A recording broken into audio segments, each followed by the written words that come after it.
Hi guys, welcome to 2K சமையல். பூண்டு சட்னி எப்படி செய்கிறதுன்னு பார்க்கலாமா? மிக்ஸி ஜாரில் 40லேருந்து 50 பல் பூண்டு சேர்த்துருக்கேன். மீடியம் சைஸ் தக்காளி 2 கட் பண்ணி வச்சுருக்கேன், அதையும் சேர்த்துக்கலாம். 4 வரமிளகாய் எடுத்திருக்கேன், நீங்கள் உங்கள் காரத்துக்கு தகுந்த மாதிரி சேர்த்துக்குங்க. 1 ஸ்பூன் அளவுக்கு உப்பு சேர்த்துட்டு 1/2 டம்ளர் அளவுக்கு தண்ணி சேர்த்து நைஸாக அரைச்சி எடுத்துக்கலாம். கடாயில் 3லேருந்து 4 ஸ்பூன் அளவுக்கு எண்ணெய் சேர்த்துக்கலாம். எண்ணெய் காஞ்சது 1 ஸ்பூன் அளவு கடுகு சேர்த்துக்குங்க. கடுகு பொரிஞ்சு வந்ததும் கறிவேப்பிலை சேர்த்துக்கலாம். நம்ம அரைச்சி வச்சுருக்க பேஸ்ட்டையும் உள்ளே சேர்த்துக்கலாம்.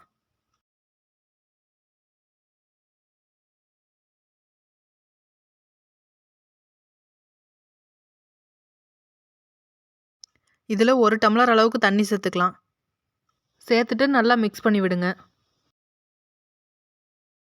2லேருந்து 3 நிமிஷம் நல்லா வதக்கி விடுங்க, தக்காளி பூண்டோட பச்சை வாசனை போகிற அளவுக்கு.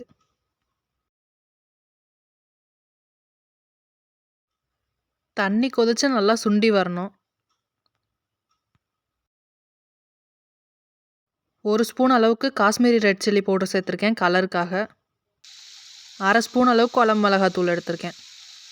சேர்த்துட்டு ஒரு 1 நிமிஷம் போல் நல்லா வதக்கி விடுங்க.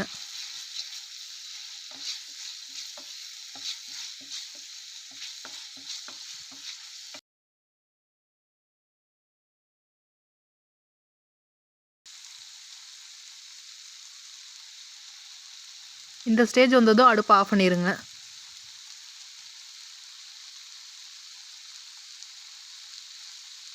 இதை நீங்களும் உங்கள் வீட்டில் செஞ்சு பார்த்துட்டே எப்படி இருக்குன்னு கமெண்ட் பண்ணுங்கள். நம்மளோட சேனல் பிடிச்சிருந்தா சப்ஸ்கிரைப் பண்ணி சப்போர்ட் பண்ணுங்கள்.